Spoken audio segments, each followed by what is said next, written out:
arrogant billionaire forced into an arranged marriage. His lovely bride became his obsession. Hello everyone. Before we begin today's story, I have a small favor to ask. Please hit subscribe and turn on the notification bell so you never miss our channel's new videos. It is quick, free, and the best way to support us in bringing you more dramatic stories. Your support truly means the world to us. Where are you watching from? Drop your city or country in the comments below. Thank you very much. Now, let us return to our main characters. The sun blazed over the coastal city of Monterey, California, that golden kind of summer heat that makes the air shimmer above the ocean road. Inside the Lockwood family estate, a mansion of glass and pale stone perched above the cliffs. The sound of a ticking grandfather clock echoed through the hall. At the long oak table sat Adrian Lockwood, 32 years old, sharp in a tailored navy suit, every button perfectly aligned, but his expression frozen in quiet fury. Across from him, the family lawyer read from a leather folder, his voice calm but heavy with consequence. Per your grandfather's will, Mr. Lockwood, your inheritance and position as CEO will remain under review until you are legally married before your 33rd birthday. The words landed like thunder. Adrian's jaw tightened. You are telling me my career depends on a wedding certificate? His uncle, seated at the far end, leaned back in his chair, swirling the ice in his glass of bourbon. You always thought love was a distraction, nephew. Maybe it is time to prove you can build more than an empire. He smiled a thin, knowing smile. If you are looking for a bride, my daughter Isabela is available. At least she understands family duty. The room went silent. The only sound was the soft hum of the ocean through the open window. Adrian turned his gaze toward Isabela Herrera, who sat quietly beside her father. She wore a modest cream dress, her long brown hair tied loosely, a pair of glasses slipping down her nose. Her hands were clasped together in her lap, trembling slightly. She did not look like the heiress type, more like a librarian caught in the wrong room. Adrian's tone cut the silence. A marriage of convenience? With her? Isabela flinched but lifted her eyes. You do not have to sound disgusted, Mr. Lockwood. It is not my dream either. The lawyer cleared his throat. It is entirely voluntary, of course. But if there is no marriage before the deadline, your shares will transfer to the European branch under Mr. Herrera's management. Adrian stared at the contract that had been slid across the table toward him. The paper looked harmless, just ink and words, but he could feel the weight of his grandfather's ghost pressing against his chest. He reached for his pen, then paused. So this is what it comes down to, he murmured. Love traded for control. His uncle smiled again. Not love, nephew, legacy. Outside, the sea wind rattled the open windows. A storm was forming on the horizon. Isabela finally spoke again, her voice soft but steady. If you sign that paper, Mr. Lockwood, I will not ask you for affection, only respect. I know what people see when they look at me. I am not here to impress anyone. I am here because family debts do not disappear on their own. Adrian looked up, surprised by her honesty. For a moment he saw something in her expression, a quiet kind of courage, the kind that did not need to shout to be heard. He signed his name with one sharp stroke. 3 months. That is all. Isabela nodded, slipping the silver ring onto her finger. 3 months, she repeated. The lawyer gathered the documents, announcing, Congratulations to the newlyweds-to-be. The ceremony will be scheduled this Saturday. Adrian rose from his chair, buttoning his jacket. Make it quick. I have a board meeting. Isabela stood as well, smoothing her skirt. The light from the window framed her silhouette, simple yet unyielding. And I have work, she said quietly. As Adrian left the room, his footsteps echoed against the marble floor. For a man who owned everything, he suddenly felt like the world had taken something he could never buy back: his freedom. Behind him, Isabela lingered by the window, the contract still warm in her hands. Outside, the waves crashed against the cliffs, and for the first time, she wondered if this summer would destroy her or finally set her free. The ceremony was quiet, almost sterile, like a business transaction wrapped in summer sunlight. The courthouse in downtown Monterey smelled faintly of paper and polished wood. There were no flowers, no guests, no music, only a clerk, a notary, and the 2 people whose lives had just been signed into a contract. Adrian Lockwood stood tall in a charcoal suit, his tie perfectly straight, his eyes fixed on the marble floor as the officiant read the vows. Isabela Herrera wore a pale blue dress that brushed her knees, and a silver ring that gleamed faintly against her trembling hand. When it was time to repeat after the officiant, her voice wavered only once. Adrian's tone, by contrast, was even and emotionless, like he was reading quarterly numbers, not a promise. When the officiant pronounced them husband and wife, Adrian gave a polite nod. Isabela tried to smile, but the corners of her lips fell before they reached her eyes. Outside, the bright California sun felt too harsh for what was supposed to be a happy day. "Welcome to your new life, Mrs. Lockwood," Adrian said flatly as they stepped out of the courthouse. His driver opened the door to the black sedan waiting at the curb. "Do not call me that," Isabela replied quietly, sliding into the seat beside him. "It is just a contract." The drive to the Lockwood estate was long and silent. The ocean glittered outside the window, but the tension inside the car was heavy enough to mute even the sound of the waves. When they arrived, the mansion loomed larger than she remembered. White columns, glass balconies, and trimmed gardens that seemed too perfect to be real. Isabela followed a housekeeper through the marble foyer, her shoes echoing softly on the floor. Adrian walked ahead, already on a call, his voice crisp with corporate precision. The housekeeper led Isabela to a guest suite overlooking the garden. The room was spacious, elegant, and cold. A bouquet of white lilies sat untouched on the dresser. "Dinner is served at 7 sharp," the housekeeper said before closing the door behind her. Isabela stood in the center of the room, her fingers tracing the edge of her silver ring. Outside the window, the sea shimmered in the fading light. It should have been beautiful, but it only reminded her how far from home she was. At dinner, the table stretched nearly 20 feet long. Adrian sat at one end, she at the other. The food was exquisite grilled salmon, roasted vegetables, crystal glasses, but it felt more like an interview than a meal. "I trust the room is comfortable?" Adrian asked without looking up from his plate. "It is more than comfortable," she answered, "but comfort does not mean belonging." He glanced at her for the first time that evening. "You will adjust. This arrangement will last only 3 months. "I know," she said, folding her napkin. "You keep reminding me. Long." His tone softened slightly, though his expression did not. "You are honest. I will give you that. Most people in my world are not. Honesty is free," she said simply. "That is why no one values it." The faintest smile flickered at the corner of his mouth, gone before she could be sure it was real. Later that night, Isabela wandered through the quiet halls of the mansion. The air smelled faintly of cedar and sea salt. She paused before a large painting in the hallway, an oil portrait of Adrian's late mother. The woman's gentle eyes seemed to watch her. For a moment, Isabela felt an odd connection, as if the portrait itself whispered, "Be patient, he was not always this cold." In his study, Adrian poured himself a glass of bourbon. He stared at the reflection in the window, the ocean beyond, the faint outline of his new wife walking in the garden. 3 months, he muttered under his breath. "I can survive this." But deep down, a part of him already doubted it. There was something about the way she moved, the quiet strength she carried despite her fear. It unsettled him. In her room, Isabela sat by the window, sketching in a worn notebook she always carried. The sketch was of small houses with open courtyards and gardens, a community project she had once dreamed of building. Her pencil hovered above the page as she whispered to herself, 3 months can change everything. Outside, the ocean wind rustled the curtains. The waves crashed softly against the cliffs below, marking the first night of a marriage built on obligation, and a summer that neither of them knew would alter their hearts forever. The next morning, sunlight poured through the floor-to-ceiling windows of the Lockwood estate, casting golden patterns across the marble floor. Isabela Herrera sat at the breakfast table, a cup of coffee untouched before her, as the household staff moved with quiet precision. Across the room, Adrian Lockwood reviewed emails on his tablet, already dressed in a crisp suit, though it was barely 8 o'clock. Their first day as husband and wife felt less like a beginning and more like the start of a long interview. "You have a schedule today," Adrian said without glancing up. "My assistant arranged appointments for your wardrobe and media introduction. The shareholders expect consistency." Isabela looked at him, her tone even. "Consistency or perfection?" He finally lifted his gaze. "Perfection is what keeps this company alive." She smiled faintly.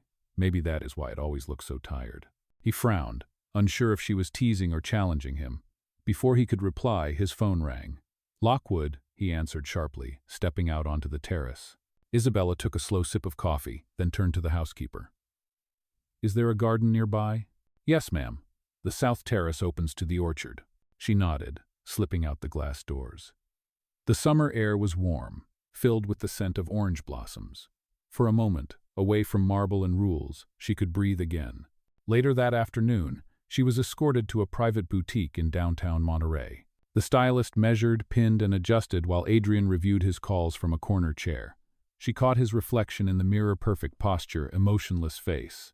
"This dress suits her," the stylist said brightly. Adrian looked up briefly. "Fine. Add it to the list." Isabela's eyes met his in the mirror. "You do not have to approve everything I wear, Mr. Lockwood. It is a public image," he said. "I am protecting both of us."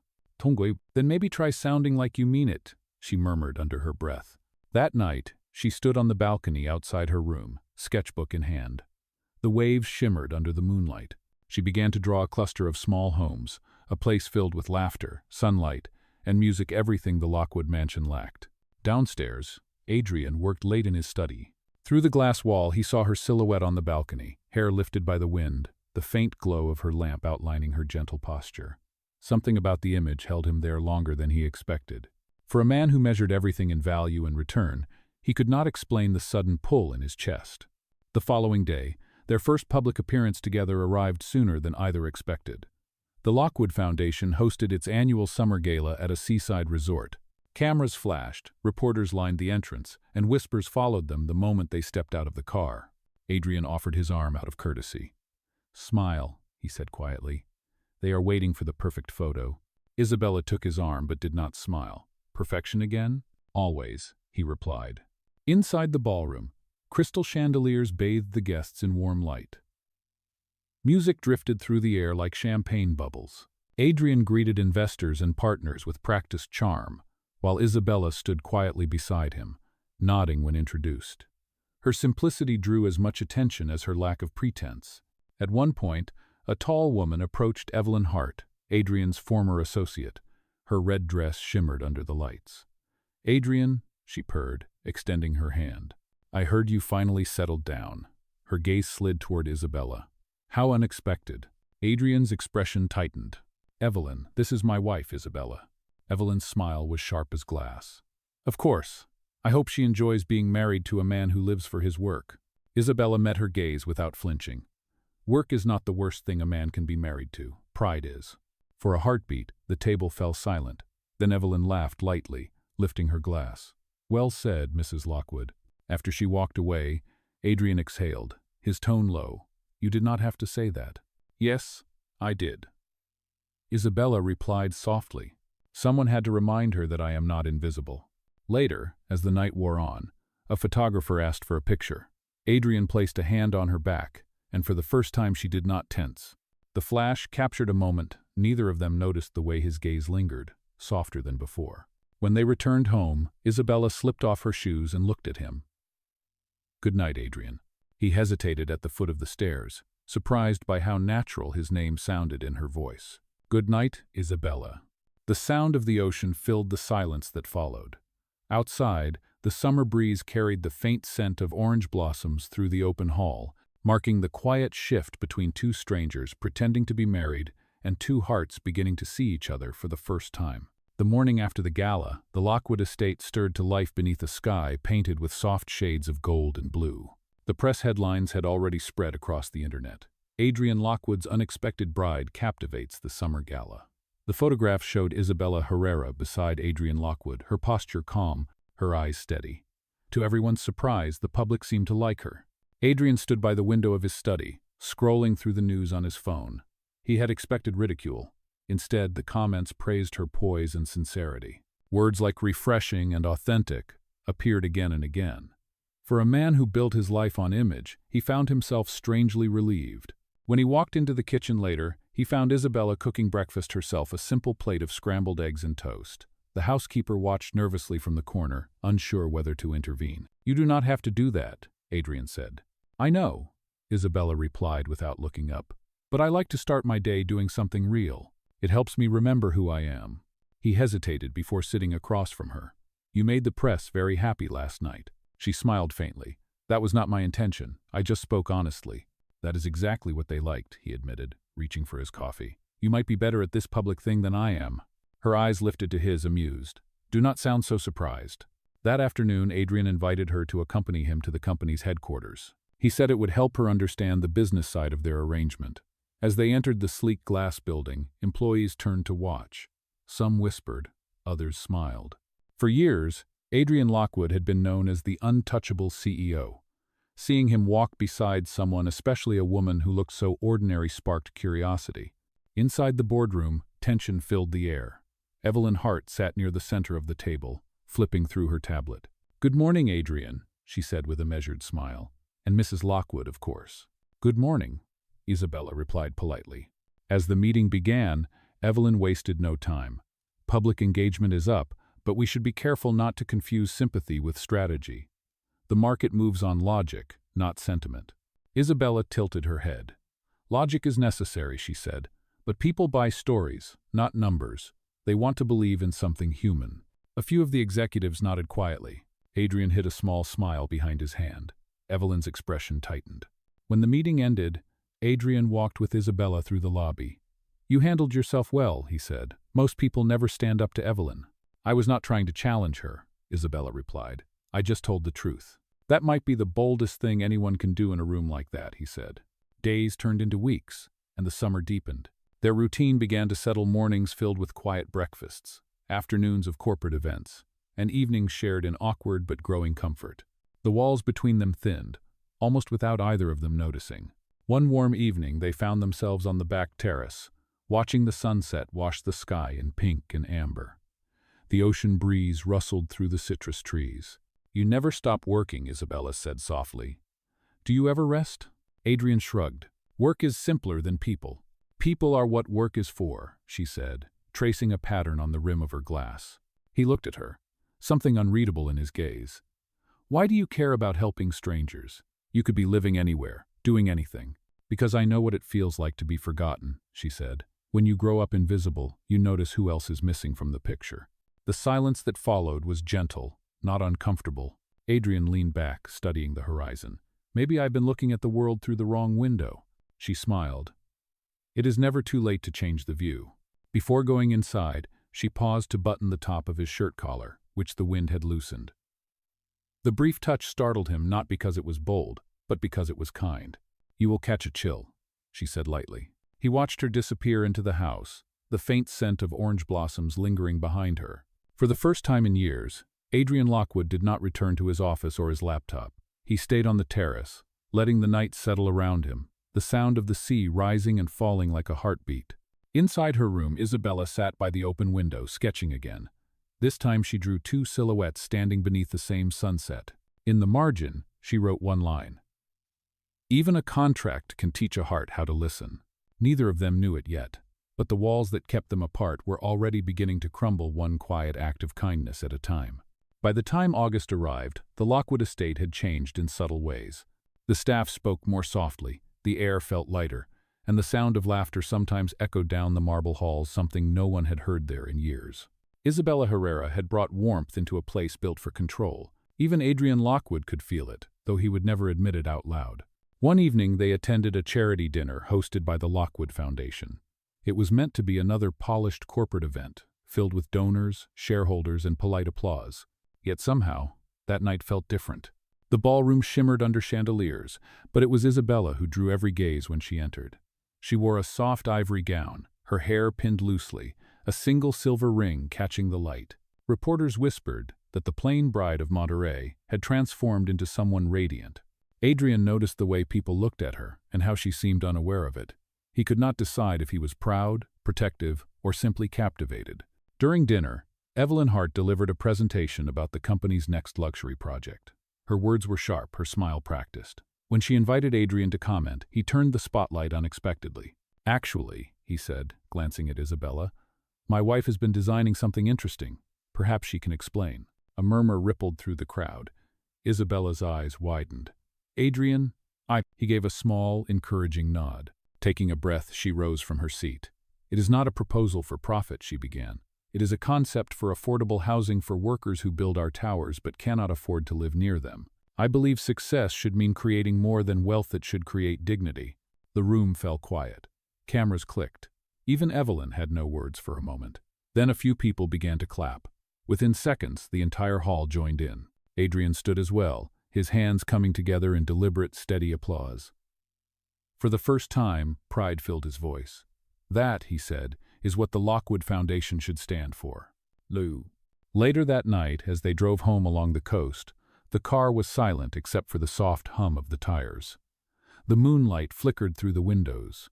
"You put me on the spot," Isabela said finally, half smiling. "I knew you would not disappoint," Adrian replied. "You never do." She turned toward him. "Why are you being kind to me now?" He looked out at the dark ocean.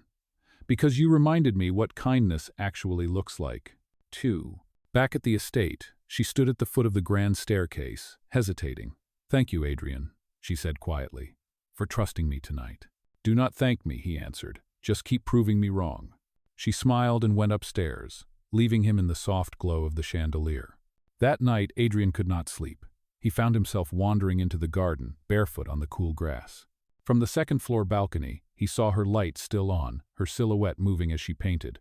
For a man who built his world on certainty, the feeling unsettled him, the slow realization that he no longer wanted the contract to end. Meanwhile, inside her room, Isabela stared at the painting she had just finished. It was of the same ocean view they both saw each morning. But this time, there were two figures standing side by side. One held a blueprint, the other, a small flower. She set the brush down, whispering to herself, "Maybe love does not need permission. Maybe it just happens." Though. Outside, a warm summer wind passed through the trees, carrying the faint scent of salt and orange blossoms. For the first time, both of them were awake at the same hour, each wondering the same thing: what if a contract written for convenience had already turned into something real? The next morning, the sky over Monterey glowed in soft amber light. The estate was quiet except for the faint hum of waves against the cliffs. Isabela Herrera stood on the terrace, barefoot, her sketchbook open on the stone railing. The pages fluttered in the breeze.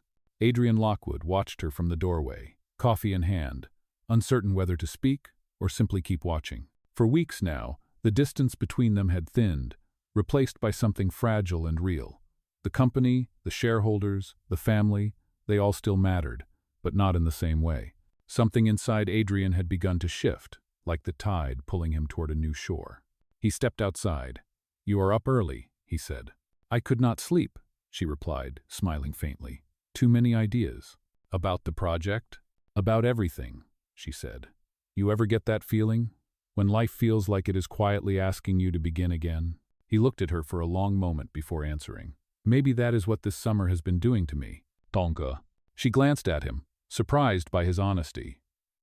"Then maybe we both needed this contract for the same reason, to remember how to start over." He laughed softly. "That might be the first time anyone has thanked me for a business arrangement." They stood there for a while, the morning sun warming the stone beneath their feet. The world felt briefly simple: no boardrooms, no cameras, no expectations. Just two people learning how to breathe again. Later that day, Adrian invited Isabela to visit a construction site near the marina. He said it was routine, but she knew he wanted her opinion. The workers recognized her from the gala and greeted her kindly. She asked questions, took notes, and spoke with genuine curiosity. Adrian noticed how easily people opened up to her. Where he commanded through authority, she inspired through compassion. On the drive back, she leaned her head against the window, watching the sunlight dance on the water. "You have a good team," she said softly. He nodded. "They are loyal. But I think they forgot why they started doing this work." "Then remind them," she said. "Not with money, but with meaning." Her words echoed in his head long after they returned home. That night, as she worked on her sketches in the study, Adrian appeared in the doorway, holding 2 glasses of iced tea. "You forgot to eat dinner," he said. She looked up and smiled. "You forgot to stop working." He handed her a glass. Their fingers brushed, a spark so brief it could have been imagined, but neither of them moved away. "I want to help you with your project," he said suddenly. "Not as CEO, not as a condition of this contract, just because I believe in it." Isabela blinked in surprise. "You believe in affordable housing?" "I believe in you," he said quietly. Her breath caught. For a second, the world around them disappeared: the ticking clock, the steady hum of the ocean, even the distance that had defined them. Then she stepped back slightly, trying to steady herself. "Adrian, do not say things you do not mean." "I mean every word," he replied. "You are not who I thought you were, and maybe that is what I needed to see." She lowered her gaze, her cheeks flushed. "You should not fall for someone because she changed your mind. That kind of love never lasts." "So? Then let us see if ours can," he said. Silence filled the room again, heavy but not uncomfortable. She turned back to her sketchbook, though her hands trembled slightly. Outside, the night carried the scent of salt and citrus through the open window. Somewhere below, the ocean moved against the rocks, calm and relentless. In that quiet space between words, something unspoken took root, something that felt less like a contract and more like a promise waiting to be kept. By late August, summer in Monterey had grown heavy and humid. The ocean air carried a strange stillness, as if the world itself was holding its breath. Inside the Lockwood estate, that calm was about to shatter. The morning began with a knock on the front door. Adrian Lockwood was in his study, reviewing plans for the community housing project when his assistant rushed in, pale and uneasy. "Sir," he said, "you should see this." He handed Adrian a tablet. On the screen was a video grainy, edited, and cruel. It showed clips of Isabela Herrera speaking with contractors, signing papers, and smiling beside her father. The captions twisted every moment. Lockwood's wife exposed using marriage for family debt relief. Adrian's stomach turned cold. The footage looked convincing, too convincing. His phone buzzed endlessly with notifications messages from investors, questions from journalists. For years he had survived every rumor, every scandal, but this one struck at the one person he had begun to care about. When Isabela entered the room, she already knew. Her phone had not stopped ringing either. "You have seen it," she said quietly. "Yes," Adrian replied, his voice sharp with disbelief. "Tell me, it is not true." She stared at him, hurt flashing behind her calm eyes. "You think I would do that? After everything?" "I do not know what to think," he snapped. "Your father's company owes millions.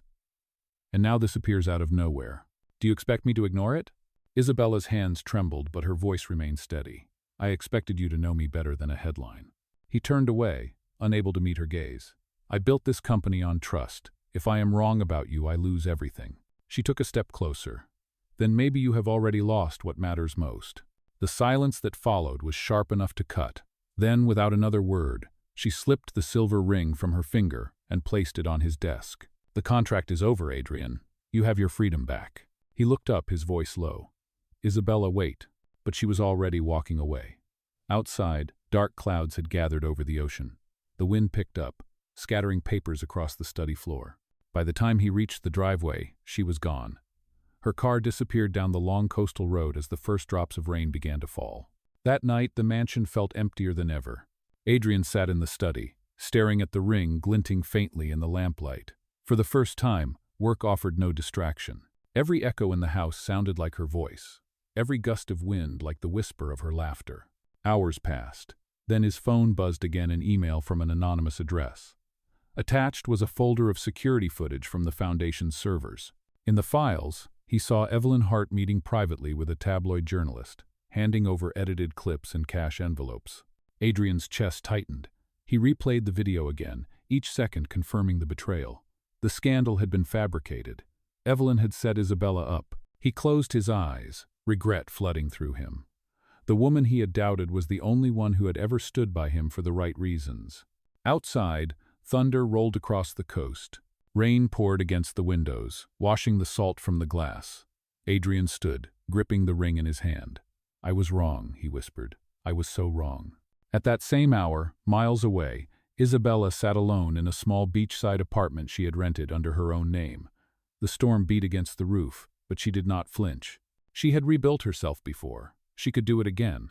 Still, part of her ached not for the mansion she left behind, but for the man who had finally started to feel like home. The summer storm raged through the night, cleansing the coast. By dawn, the air smelled new again, as if the earth itself had decided to forgive. But forgiveness was not enough. For Adrian Lockwood, redemption would take more than words. It would take courage to face the woman he had broken.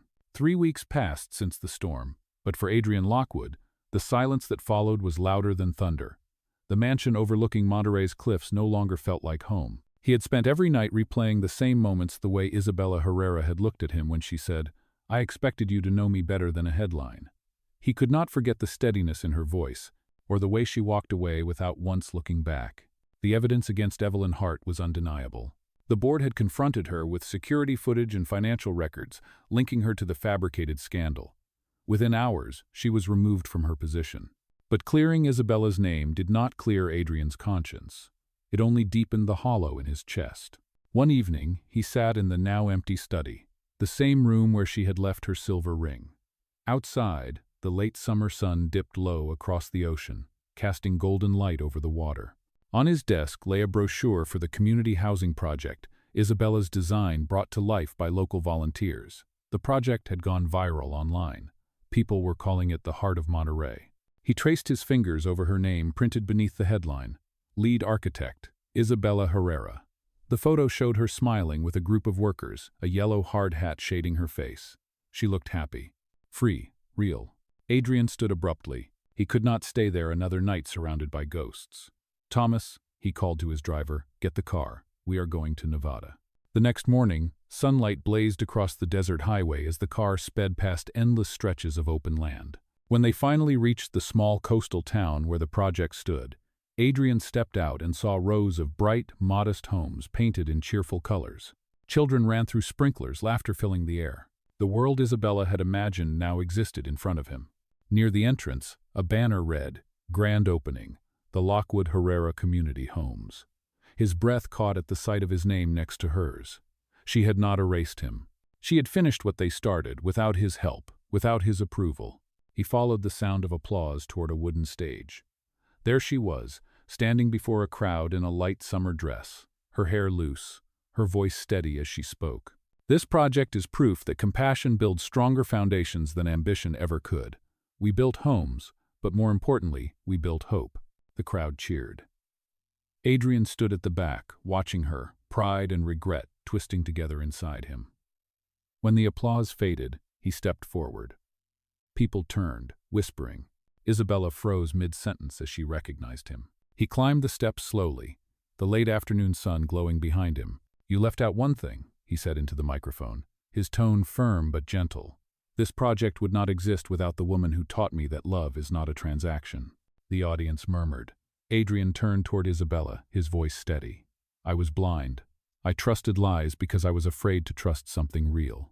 But you believed in me when I did not deserve it. You showed me what leadership means, what love means. Isabela's eyes shimmered, her hands clasped together tightly. Adrian, she whispered, barely audible. He reached into his pocket and held up the silver ring she had left behind. You once told me 3 months could change everything. You were right.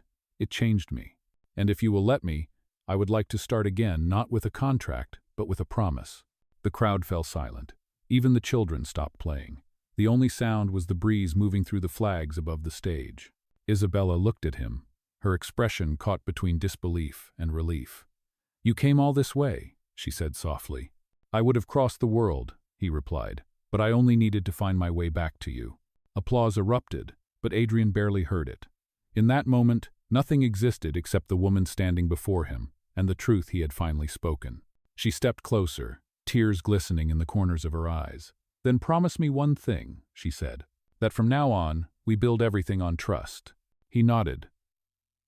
On trust, he said. And love.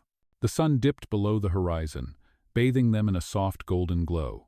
Around them, the crowd continued to cheer, but for Adrian and Isabela, the world had quieted to a heartbeat, the sound of 2 people finding their way home at last. A full year later, the summer sun returned to Monterey with the same golden brilliance that had once witnessed their story begin. But this time, the Lockwood estate no longer felt like a cage of glass and stone. It had become a home alive, open, and full of light. In the garden, Isabela Herrera arranged small tables beneath strings of lanterns. Children from the community project ran through the grass, carrying flowers and handmade paper hearts.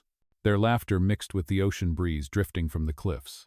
The Lockwood Herrera Foundation was celebrating its first anniversary, and for the first time, the house was filled not with guests of status, but with people whose lives had been changed by compassion.